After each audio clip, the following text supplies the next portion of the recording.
What is up, everybody? Welcome to the Burndown YouTube channel. I want to send a big shout out and thank you to every single person that is watching this video that is helping me and us get to Rocky Mountain Race Week 1.0. Lots of donations. I want to make a whole separate video on that. If you missed the video on that, we are in and we are sponsoring a class. I don't know what class yet. That's not the important part. The important part is that we are going. So with that being said, I was out here yesterday pretty much all day trying to figure out the wastegate situation on this, and I had like brain fade. I don't know, man. It was just struggle street. And then I finally kind of got an idea of what I wanted to do, and I was bouncing off some buddies, and then I put it all in. I tacked it up. We didn't cut holes in. I tacked it because I figured I'd have to pull it out and do the whole dance with it, right, to weld it up and cut the holes in.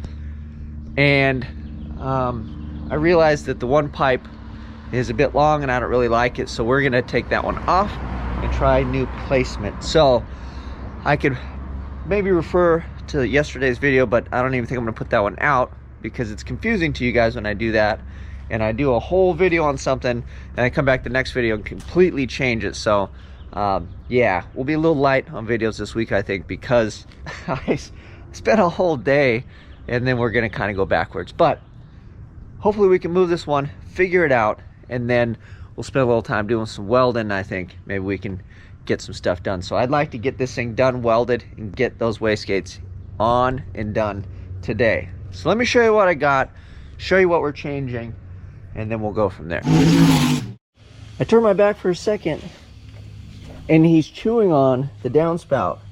The wind blew it off, and the gate was open the other day, so it must have blown it in there. And Numbnuts over here is eating it. Don't eat that, you're gonna cut your mouth up, fool. Eddie Spaghetti. Gotta get you your taco treats, huh? Alright, get down. Get down. Good boy. So here's a look. I guess we'll get down. Can't even really see him from the top. Ugh. I'll just put my pan in place. So here's a look at what we got done.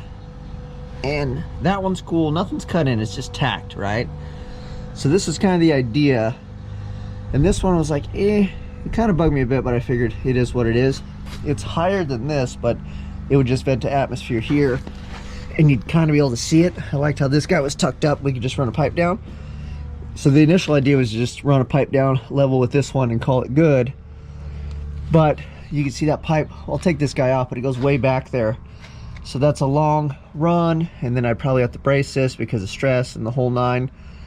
And I don't think the benefit from coming out there versus coming out like over here is any different. So I think what we'll do is we're going to shorten this pipe up, and we'll cut it in to this dude here, and then try to drop it down somehow, because this is the cold side, and then this needs to do a 180 U-turn and go that way. But I want to keep this, you know, and that a little separate. I want a decent air gap if I can. So that's the plan. Let me take this off.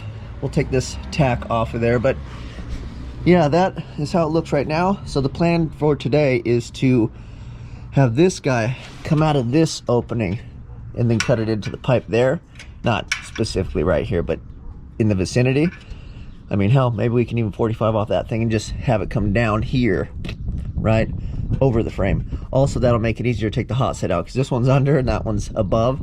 So you'd have to have the frame in the way pulling this whole conglomerate out. So if this is on top frame rail, up and out, easy peasy.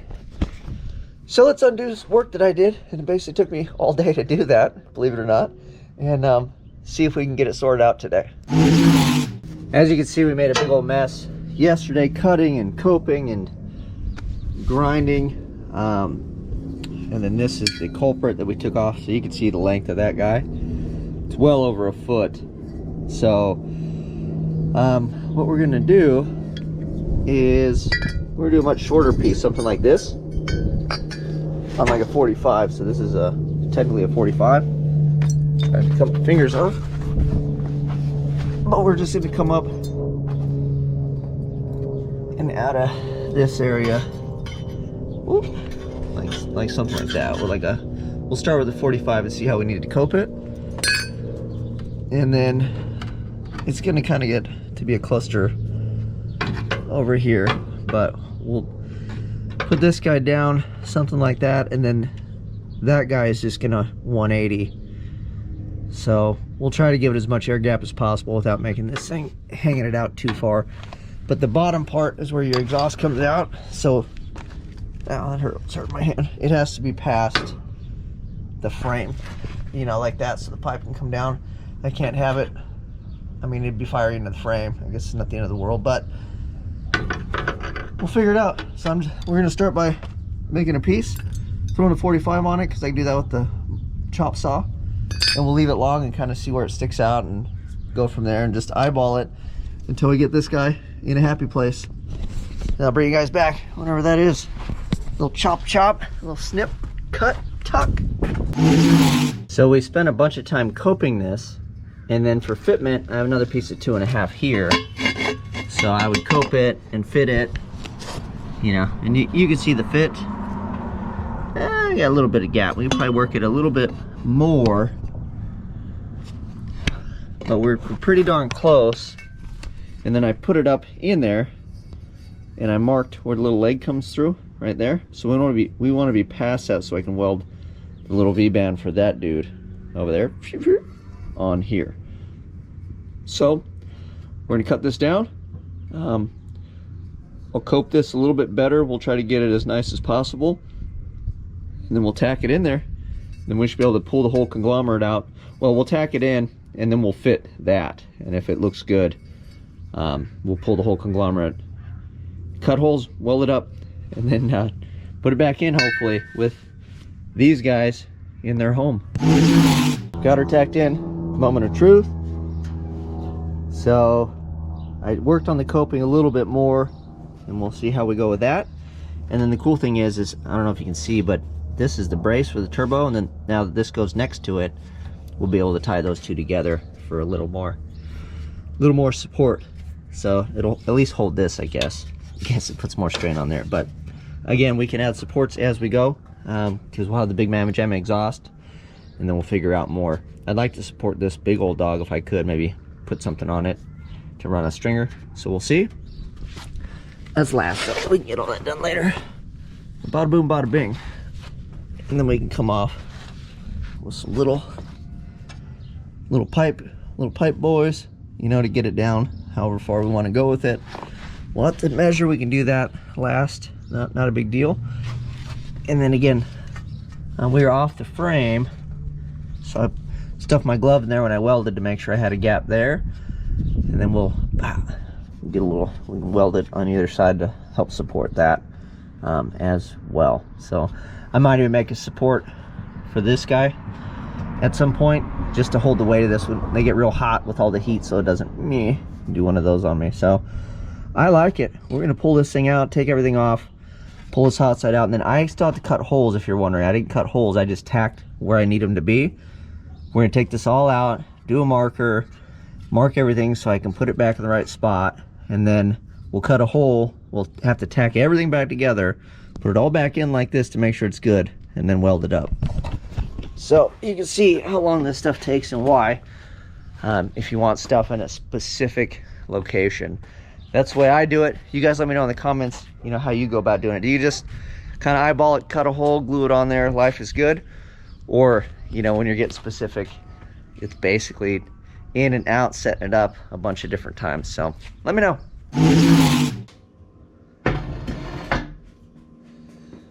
All right, pull her out of the car. Here she is in all her glory. And then I'm really happy with the fit on this one. The one over there isn't as nice, but this is the latest one that we just did. And let's see, we roll this over without too much violence. We're dropping it off the table. There, it's a better look at it. So the fit on that one is okay. I think there's a pretty good gap over here. Yeah, so we'll have to work on the fitment of this one. I'm almost wondering, because this is all pretty tight here, if I could just kind of smack that over and call it a day. But yeah, you can see this one. This is TIG ready. This one is not. And you know, everybody has that little devil and angel on their shoulder telling them what to do. And I really don't want to TIG weld this, but because I don't want to, I'm going to. I need the seat time, I need the practice, and you just have to struggle till you figure it out. So that's what we're gonna do. I'll show you guys the boogers. It's probably gonna consume the rest of this video and the rest of my afternoon trying to make that happen. I know, it seems ridiculous, but it's only a couple pieces. So, first things first though, we'll take a marker, and then I'm gonna mark these out, and then make marks on them, so I know where they land, right? Same with this one too. We'll trace it, and then when I'll cut these tacks, we'll take them off, and I'll mark which one goes where, obviously. And then, we'll have to make the holes, right? So that's why you put the marker on the outside. I'll know that's my outer perimeter, so we'll have to be inboard of that and leave some meat for welding. We'll cut holes, and then we'll line our things back up, our chingaderas, and then I'll tack these again, and then we'll take this whole thing, fit it back in the car one last time, and if that looks good, then we'll bring it back over and weld it. So it'll be a process. We'll cut the holes, I'll show you that, and then we'll show you some of the process as we go. So I just eyeballed it, left about a 1/4 inch for the first cut, and then like I said, we can test fit back and forth and sneak up on it until I'm happy with, you know, the opening. And then we'll do that with this. This is a carbide tip, got to sit the old swapperoo. So we'll cut that out, and then we'll use this to go around and grind it. And it'll be a slow process. I'm gonna try to sneak up on it so we get the fit real nice, because we've already spent so much time on it now that, you know. And here, this is the joke I told everybody, because I said my good weld was on the bottom. I mean, if you can consider that a good weld, but this is when I was starting to get the hang of it, and of course it was upside down, because we made some boogers on top that you guys saw, and then see on the bottom, we kind of got in the groove like a little bit and started getting the hangaroo of it. Of course it's on the bottom, right? And then we'll grind that junk off. Anyway, let's roll.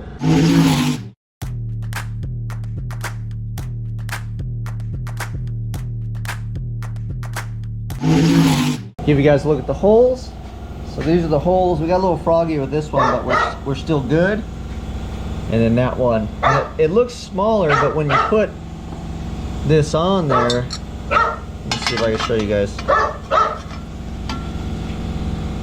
You know, there's a little bit of meat, but it's pretty much the size of the opening. Eddie and I are gonna do a lunch break, and then we'll come back and we'll get to trying to weld this thing up. All right, boys. Our second rodeo is looking much better than rodeo number 1, which was where we did the these welds on here. So I called a buddy of mine that's familiar, has a machine like this, and I said, man, the arc was just like, it looked like a flashlight. It just like went everywhere, and I was having a hard time. And then I was having to get real close. So apparently I had the high frequency engaged full time, which is for AC. So way more stable and easy to do this go around, as you guys can tell. It is still complete amateur hour, but welding, I know from being proficient for the most part at MIG welding, is it's all settings. If your settings are wrong, it doesn't matter, you know, what you do. And obviously TIG is similar, but there's more rubbing your belly and patting your head, because you're still controlling the gas, feeding the rod. So you're trying to do all that and you have your settings wrong. Yeah, so let's see, we'll see. I'm sure we'll still make boogers on the pipe, but I'm pretty proud of that and happy with that. And I think for amateur hour, my second go around with this machine and basically minimal TIG seat time, I think we'll go somewhere. I think we'll be able to weld some stuff at some point. Aluminum's going to be challenging, but we'll get there, boys. Little by little. That's why we sat down to do this today, because we need to learn. All right, boys, we are having a time. My glove was on fire a little bit. We've got the long stick dangle, and I didn't realize how fun it would be to try to weld that in there. I mean, this down here probably aren't the best welds, but man, oh man, I sticked it out. I got my gas turned way up, and I feel like that's not a good beginner place to weld. But you know, she's stuck. It's ugly. I don't know, sometimes I do things to myself that... Let's try this one.